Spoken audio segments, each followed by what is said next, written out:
अस्सलाम वालेकुम, welcome to my channel kitchen with Arusa. कैसे हैं आप सब? मैं उम्मीद करती हूँ आप सब खैरियत से होंगे। तो आज मैं आपके लिए बहुत ही मज़ेदार रिफ्रेशिंग ड्रिंक की रेसिपी लेकर आई हूँ। आज मैं बना रही हूँ कैरी का शरबत। बहुत ही मज़ेदार ठंडा ठंडा और रिफ्रेशिंग ये ड्रिंक बनकर तैयार होता है। आजकल गर्मी बहुत ज़्यादा पड़ी है, तो ऐसे में क्या ऐसा शरबत बनाकर पिया जाए कि जो कि रिफ्रेशिंग तो हो ही, साथ साथ आपकी हेल्थ के लिए बहुत ज़्यादा बेनिफिट हो। तो ये कैरी का शरबत आपने ज़रूर बनाकर पीना है और अपने घर वालों के लिए भी बनाना है। यकीन करें कि जिनको बहुत ज़्यादा डिहाइड्रेशन का प्रॉब्लम है या जिनको गर्मी बहुत ज़्यादा लगती है, तो वो ये शरबत बनाकर पिएं। यकीन करें कि इससे उनको बहुत ज़्यादा फ़ायदा होगा।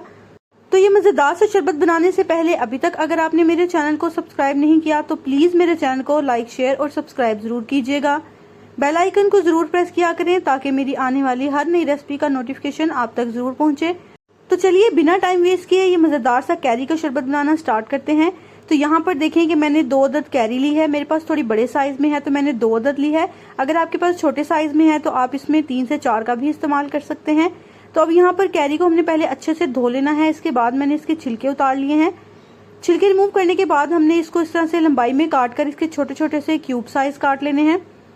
बहुत ही मज़ेदार और झटपट ये बनकर तैयार हो जाता है। इसमें सिर्फ आपको कटिंग का ही थोड़ा सा टाइम लगेगा, बाकी तो ये सिर्फ 3 से 4 मिनट में बनकर तैयार हो जाएगा। तो अब यहाँ पर देखें कि मैंने आम के छोटे छोटे से इस तरह से पीसीस काट लिए हैं। पीसीस काटने के बाद इसको हमने एक ब्लेंडर के अंदर शामिल कर लेना है।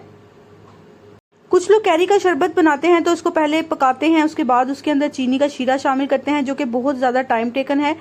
आपने मेरी इस रेसिपी को ट्राई करके शरबत बनाना है, यकीन करें बहुत ही लाजवाब बनेगा। तो अब इसके अंदर मैंने 1 चम्मच भरकर काला नमक शामिल किया है। इसके बाद इसके अंदर 3 चम्मच चीनी शामिल करेंगे। अगर आप मीठा थोड़ा ज़्यादा पसंद करते हैं तो चीनी की क्वांटिटी इसमें आप ज़्यादा कर लीजिएगा। अब इसके अंदर मैंने 1 लीटर पानी शामिल किया है। पानी शामिल करने के बाद मैंने इसके अंदर 10 से 12 पुदीने के पत्ते भी शामिल किए थे, जिसका शॉट लेना मैं भूल गई थी।